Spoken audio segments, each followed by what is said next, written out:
Thomas, I finally did some preparation for the podcast. Wait, we're supposed to be prepping for the podcast? Hello, welcome to This Week in Japan. I'm the Gaijin John. I'm the Geek Tom. And together we make up Geeks and Gaijins as we bring you all the local and, to be honest, pretty stupid news from all around Japan. Woo! How did a ghost get in here? I mean, if I know anything about Japan, 90% of it is haunted. Can confirm. It's really weird when you're on the toilet. I've seen that anime. Anyway, moving on. Thomas, to start with, what do baby pandas, melons, counterfeit demon girls, Rusk, and faeces all have in common? Have you been reading my Christmas list? Are you sure you haven't been reading my Christmas list? Well, apart from being the worst soup I've ever made, they're all in this week's podcast. Not the pandas, John. They're an endangered species for a reason. It's because you keep eating them. God damn it, John. Please note, don't deport me. I have not been eating pandas. John, we have talked about you coming over to Japan and stealing their rare animals. For God's sake. The amount of pandas in Japan have just gone to +1. This is a part of my project to try and make the beginning of the podcast like nice and happy for once. Because there is a new tiny baby panda in Japan. Oh! Woo! And yes, this was on the 22nd of November that a new tiny panda entered this world. It's not been named yet, I don't think, but it is a male cub for parents Eme and Rauhin. As we were talking about a little before the podcast, this panda dad, he's a Chad. The Chaddest of daddists. The daddest of Chads. He's a record holder for most Chad, apparently, according to this article John sent me, which I was surprised to see. Well, most Chad in the world of pandas. I mean, he's single-handedly saving a species. I think that puts him pretty high on any list, regardless. It's the first time in 2 years they've had a little baby. And this one is between, apparently, 28-year-old male panda and the 20-year-old mother. And this is her 7th time delivering a baby. And she is currently the mother of 10 pandas, including 3 pairs of twins. That's insane. That's exhausting. My goodness. But congratulations, I guess. You're doing a great service. Keep it up. Oh, even better. In panda years, do you want to guess how old the father is? He was 28 in human years. Yes. And I'm guessing pandas don't live as long as humans. So, correct. I'm guessing he's middle-aged at this point. Oh no, he's in his 80s in human years. He is the Hugh Hefner of pandas. No wonder he is a record holder for most babies produced, because he is just ancient. Yep, he also has the record for the oldest panda producing offspring. He's still got it. He's still got the magic. God bless you, you crazy panda. And also, for those thinking that, this is going to be adorable, it kind of is, but also in a terrifying way. Because if you haven't seen a baby panda, please eradicate all thoughts in your head right now. It's one of those animals that don't have eyes when they're born, which is a very fun little experience. I still cannot quite wrap my head around that. But it does look like some sort of mutant demon dog bear at the moment. It does look a bit like, oh no, put it back in the oven, it's not quite done yet. Although I guess demon dog bear does describe raccoons quite well, which is kind of what they're going for with pandas anyway. So, good job. Let's just say this is the kind of thing you'd see at the beginning of a horror movie, like inside the glass. And then when there's a power outage later, like suddenly the glass is broken and it's disappeared. Yeah, if you tried to age up this creature, it would not. You would not imagine it becomes this just big round ball of white and black fur. He's going to put on quite a few pounds before he hits his teenage years. Yep. But what we've got to know, Thomas, is will he be as big a Chad as his dad? Only time can tell, but he's got a legacy to live up to now. Well, Japan is well known for animals, and including some of those who hold political office. Ooh, satire. Yeah. This is a city official in Okayama Prefecture, the neighbouring prefecture to mine, who has been accused of throwing his own poop at people. Okay, maybe your dig was actually quite accurate. What? Yep. And Thomas, do you want to combine that with something else weird in the news at the moment? Why do you think he was throwing poop at people? He just really doesn't like Thanksgiving. I don't really know. It's kind of hard to say. No, because someone asked him to wear a mask. Oh! No! None of this is... I mean, there's rarely a situation where throwing your feces is a reasonable response to a situation. None come to mind, actually, now that I think about it. But I feel like being asked to not spread or contract disease is probably not a good... In fact, he's probably made the situation worse, now that I think about it. He's actually done the opposite. Okay, for those at home... Like, this story is going to get immediately worse, but then somehow even better. Oh. Because when I read it, I was like, wait, what's happening? What? Yeah. He was going to a health centre to drop off a feces sample. So he had a stool sample in his hand. I don't know why, in my mind, someone asked him to put on a mask and he just dropped trousers, immediately produced his weaponry and fired it out of his hand. Wait a second. I need more fibre. Although, to be honest, I can't be reasonably expected to imagine a man is just carrying around a stool sample just for this occasion. Like, that's not something people commonly do. Well, he visited a health centre, and he was asked by staff to put on a mask whilst inside the building. Yes. Because, you know, it's a health centre. I mean, yes. And this city council member shouted at the employee, "I don't need a mask because I'm not talking."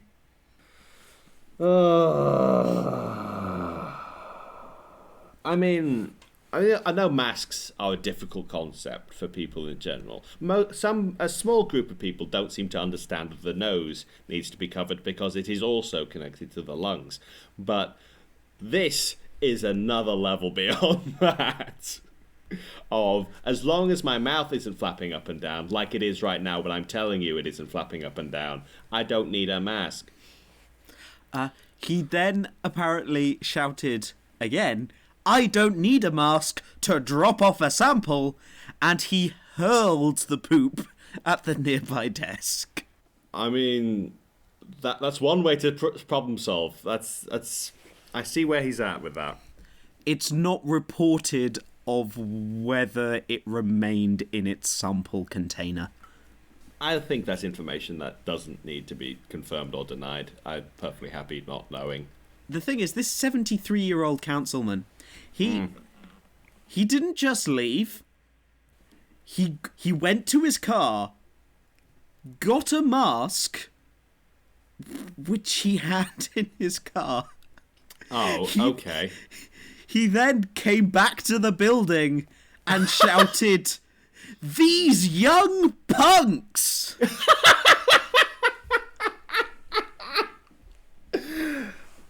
What a personality that man has. I think he might need help. That's not helpful behaviour. That's just not healthy. What a strange man. I will say that the councilman says that his sample was just in his hand at the time and he just kind of like dropped it by accident and everyone else is just being a drama queen. However, you might be wondering why this man hasn't lost his job, and that is possibly weird because the other members of the city council already have signed a resolution to recommend his resignation, because this is Japan, you can't force someone to resign. That was done last September. I wonder why they wanted rid of him. Well, that one was because of an incident where he was accused of speaking in an intimidating way to a member of the cleaning staff. That's never exactly the most healthy of personality traits either. This guy just generally seems to not be very helpful. But upon being asked about this incident, he just stated, "I always speak in a loud voice. I didn't mean to intimidate anyone. I apologise." He states that he just kind of let the poop go by accident. And the other person failed to grab it. So somehow, him throwing poop everywhere whilst shouting at people just doing their job is their fault. That does sound like a particular train of thought I'm familiar with. Yes. Also, he's currently in his 3rd term. Voting! Hopefully he won't make it till 4th. Vote, kids! How hard is it? I guess all our praise of, hey, Japan's actually pretty good at this because they actually usually wear masks anyway, and they're just general germaphobes as it is, doesn't really apply to the whole population. I think that's something we should be more clear on. Some people, wherever you go, some people are just going to be like this, regardless of your culture. We got crazies here as well. Just saying. Just saying. I mean, that should be evident if you listen to a single episode of this podcast, is that Japan is full of crazy people, just like everywhere else. Yes, and perhaps one of those crazy people, I'm just going to ask you, Thomas, because you work in generic brand store. Yes, I work in a store. Has anyone ever fingered your melons? I beg your pardon? Has anyone ever fingered your melons? Listen, what I do in my off time is none of your goddamn business, John. I'm not going to talk about my personal life on the podcast, if that's all right with you. I was more talking about if you've ever experienced a case like this, in which a Hokkaido woman was arrested for poking holes in 13 melons with her finger. Oh, right. No, can't say that's ever happened either. I mean, no, that's never happened. Well, apparently a 64-year-old woman went to a well, we've all held an avocado slightly too long and gone, I should probably put this back because I've made it a bit too squishy. But maybe you haven't been the 64-year-old woman who at 1:30 in the afternoon went to a grocery store and poked holes in 13 melons. Because this is Japan, those melons were worth an equivalent $135. That is ridiculous. I keep forgetting how much fruit costs in Japan.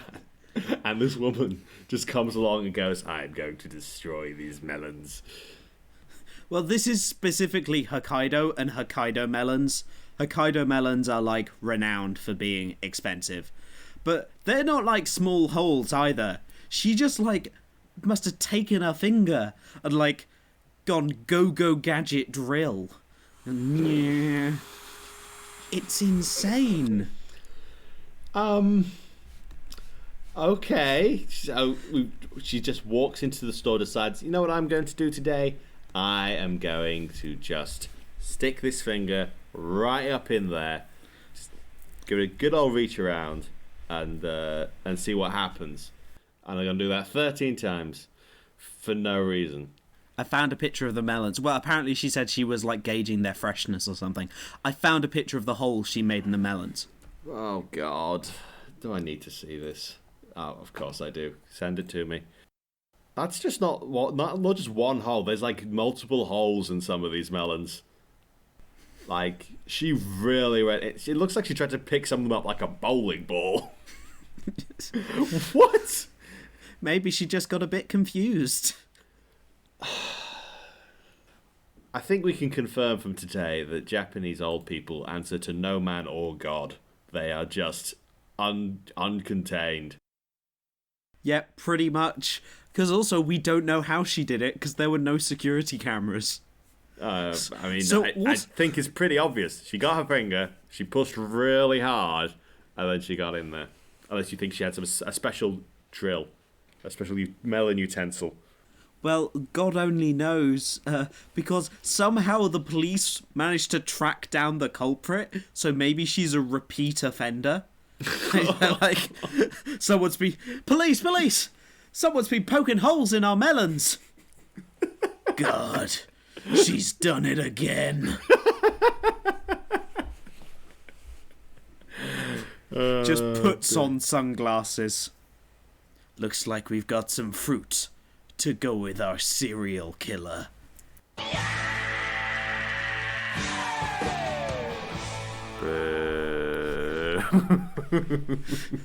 Also, one thing's from Japanese Twitter, just the best response are ones like, sounds like a yokai to me.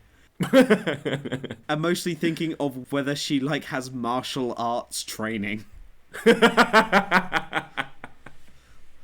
You've seen that woman crush a watermelon with her thighs. Now watch this Japanese pensioner poke a hole in a melon with her ace skills. Bow, bow, bow, bow, bow. I now understand why Japan has so many stories of demons and yokai wandering around doing weird things, because they've just got old people wandering around doing weird things and no one has an explanation for it, so it must be something weird and supernatural, because who does this? Who pokes holes in melons and throws their own poop at people? What is going on? Japan's alright. Well... The kids are alright. The old people are lost, but the kids are alright. Yeah, the kids are alright. Well, speaking of food, I mean... Have you still got an appetite after this, John? I don't know. I'm assuming your snack for today has gone unmolested. Well, so far, because Thomas... Sorry, it's a weird combination. That is my Russian name, yes. Because Thomas, how are you for rusk? I feel like I should know what rusk is, but I don't think I've ever had rusk, so I don't think I have a description of my opinions on rusk.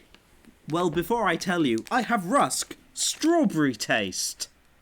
Okay, so even with my limited knowledge of rusk, I imagine that strawberry is not a common flavour. So for that particular meal. If you're like me and had to look up what rusk was, because also in the Japanese word for it is rusk. I am in fact that person, yes. It is like dry, twice-baked bread. Ah. The American equivalent is like Melba toast or something. Yeah. So it's the kind of thing that you'd get like appetizers on, crackery bread that you'd like snap and you're like, oh, this is dry. Why am I eating this and not like actual bread? I did find the definition of it online, is light dry biscuit or piece of twice-baked bread, especially when prepared for use as baby food. Lovely. And twice-baked bread used in food such as sausages and formerly as rations at sea. Makes sense. And apparently the word rusk comes originally from the Portuguese, so it might come from Portuguese sailors to Japan. That would also make sense, yes. That might be why they love rusk so much. Because Japan, weirdly, really loves like messing with dry bits of bread, putting chocolate and stuff on them. And here I have a bag of strawberry taste rusk. I mean, yeah. Honestly surprising that we didn't find this sooner. Japan loves making things strawberry flavour. Yep. Yeah, I will eventually upload like a slideshow of these on the Gaijin John Instagram. So you can all enjoy them at once when you're going back to listen. But let's open this, because I haven't opened this, and always the immediate smell is quite a reaction. Oh, that just smells off. You've checked the sell-by date, haven't you? This wasn't from the discount aisle, I'm guessing. No, well, this goes off in February next year. You should be fine then. It's a very odd-looking food. Yeah, it just looks, because it's not like biscuits, it's like fingers of it. And because the bread part is slightly pink, and then you have the crust that is brown, it looks like someone's tried to make like a really rubbish bacon rasher out of bread. Yeah, it smells slightly of strawberry, but just also slightly of bread, which kind of makes it all Those smell are a the bit two musty. main ingredients of the snack, John. So I don't know whether there's any strawberry in this. Don't lie to me. Hey, we only ever said strawberry flavour. No one said anything about strawberries. We didn't even say strawberry flavour. It's strawberry taste. Is that legally distinct from strawberry flavour? I wouldn't be surprised. I don't know. Anyway, there's only one way to find out. Itadakimasu.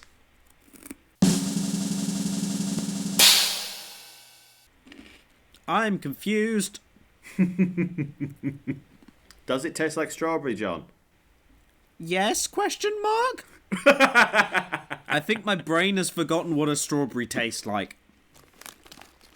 So, the bread itself does kind of taste of strawberry, and like, it's not actually really hard, so it's not like a really like dry biscuit, which is nice, because I suppose you'd be eating these by themselves. But it's also covered in like a semi like Haribo's Tanfastics powder that is also like strawberry powder. But the strawberry powder is flavoured of strawberry as well as the rusk itself. So it's like double strawberry flavoured. Like, it's surprisingly not bad. I expected to like despise this, and I don't. But it is weird, just like you're just eating like weird toasted bits of bread covered in strawberry powder. Well, find something the Japanese can't make edible. I failed. One of the only countries in the world to look at dry bread bits and go, you know what? That should be strawberry flavour. Japan's culinary expertise is just the epitome of spent so much time wondering whether they could. They never stopped to think whether they should. I give that a teen girl anime out of 10. Because everything's light and tastes of strawberries. I don't know what to say. It's one of those things that I'm just like, I don't know what I expected. I got exactly what it said on the label. I didn't expect that to be in any way edible. Once again, Japan provides. It's broken me. It really has. The expectations are just out the window at this point. Well, do you know what my expectations are, Thomas? No. When I buy massively overpriced tat in Japan. Which is most of it. Yes, but that it is... Yeah, I spent like $5 on like a keychain the other day. I didn't even know which one I was going to get. Did you get a good one? I got a Nosuke, so yes! Love it. I've totally lost my train of thought. That's what I'm here for. In Japan, those things that cost extortionate amounts of money, at least they're real, but not extortionate. Well, Thomas, I want to ask you, have you ever needed 1,500 of anything? What I need is 1,500 likes on our Facebook page, boys. Go get it! Oh. No, at 1,500 likes, I dress up as Nezuko. Can confirm. Beep, beep, beep, beep. I mean, he's already dressed up as Nezuko. He's just not shown you yet, is the thing. You gotta get that long. Thomas, I thought we agreed this earlier in the podcast. Private lives off limits. What you don't know is that John cosplays for every episode, and only I get to see it. It's great. In this one, I cosplay as a depressed British man. It's one of my favourites. You seem to wear that one oddly often. I just think you need to update your wardrobe a little. Anyway, 1,500 of anything other than, I don't know, likes on social media. I probably could come up with something, but not urgently. I need the pounds. I'll take £1,500. Yeah, No well, questions asked. but what if they were fake, Thomas? What if there were 1,500 fake things? All pounds are fake, John. That's not important. Thomas, don't get into your criticism of capitalism right now. Fair enough. I'd probably be pretty disappointed if all my likes were fake, but no one would be able to tell. Yes. Well, people would be able to tell with these because a man has been arrested in Yamaguchi Prefecture in suspicion of possessing 1,500 fake figures of Nezuko. How dare he bear the false idols? The highly popular character from the smash hit anime and manga Demon Slayer Kimetsu no Yaiba. You may have heard of it. Apparently, he had intent to sell them. How disappointing. The thing is, you might be wondering, oh, maybe these are like the small, like gachapon-sized things. Oh, maybe they were like a $5, a $10 each. No, he is specifically accused of selling one of them for 3,600 yen, which is about 30 quid or $35, including shipping. What? No free shipping? I hardly sell any of this. He is essentially over $35,000 worth of fake Nezuko. Oh dear me. That's a lot of Nezuko statues. That's probably not healthy. I'm just imagining like the weird otaku who works for the police station who has to like put it all into evidence. Like, who has that job? And why am I scared of them? They'll be coming for you next, John. Apparently he might have sold more of these because he was reported and they've been investigating since May that apparently someone who bought one of these figurines had said that it was poorly crafted. And therefore had to be worth police time, because if there's one thing we will not abide, it's poor craftsmanship on our anime dolls. And to be honest, as someone who does spend way too much money on these things, like, even if they're quite expensive in Japan, they might be poorly crafted. The price is no guarantee of quality unless you're spending like $100 on them, and then they're going to be good. But also, you just spent $100 on an anime doll. You really are dedicated to making sure you get some good quality stuff if you're spending that much money. Yeah. And I feel sorry for you. But hey, it's your money. Do what you like with it. Apart from buy fake figurines. I mean, it's not recommended, that's for sure. Unless you collect fake figurines. There'll be someone out there. There's always one. Small update on Kimetsu no Yaiba, because it wouldn't be an episode of Geeks&Gaijin without it. Mm-hmm. It is now number 2 of the top grossing movies of all time in Japan. Suck it, Titanic. And it is coming to murder Spirited Away and leave no survivors. It is still very much on the fast track to success.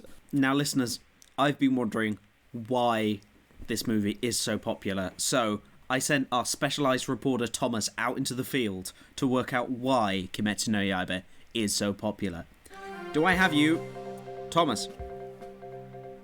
Hello, John, and it's a wonderful day here in sunny England, where I'm going to be interviewing the local population on why exactly Kimetsu no Yaiba is so popular right now in Japan.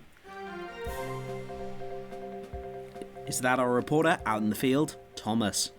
Hello, John. It's me, Thomas. Can you hear me? Are we having some interference in the studio? No, we're not. Is it the sunny weather that's interfering with our broadcast? John.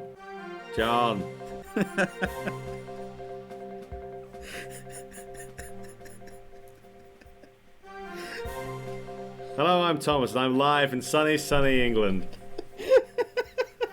to interview the local population on why Kimetsu no Yaiba is so popular in Japan.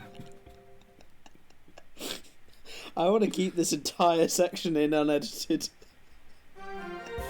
You got a report coming in now that the reason that Kimetsu no Yaiba, Demon Slayer Mugen Train, is so popular in Japan right now is because it's literally the only movie in cinemas right now. If you want to watch a movie, you have to go watch Demon Slayer. You have no other choice.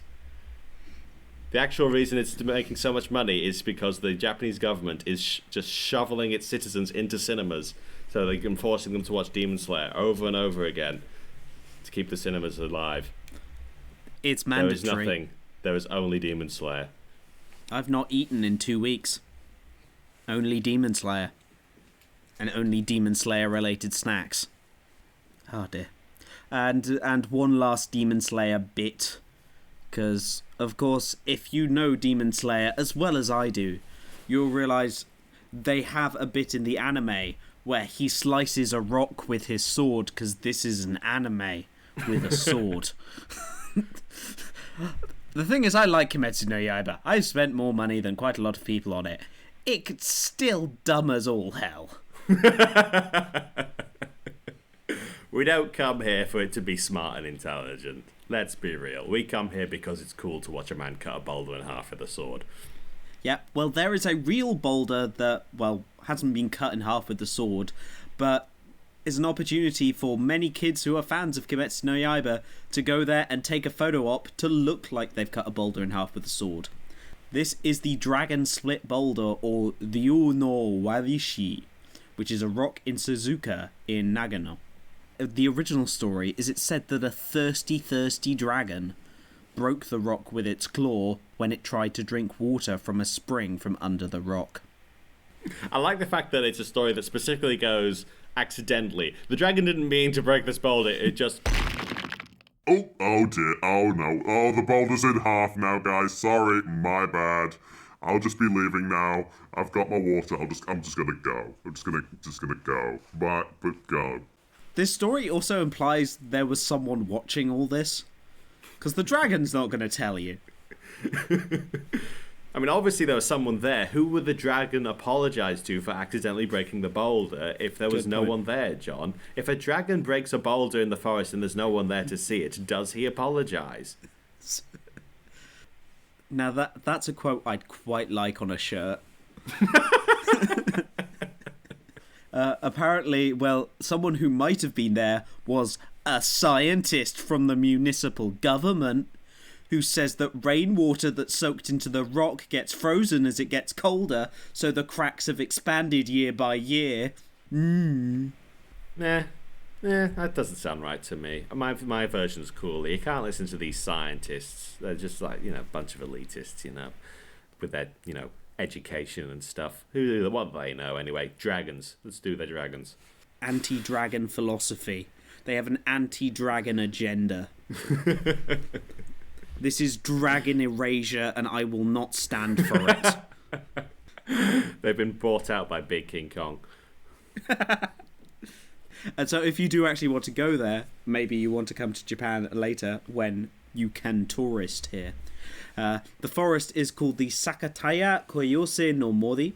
It's about 1.5 kilometers east of Suzuka Station on the Nagano Electric Railway. Woo, electric. We have to specify that.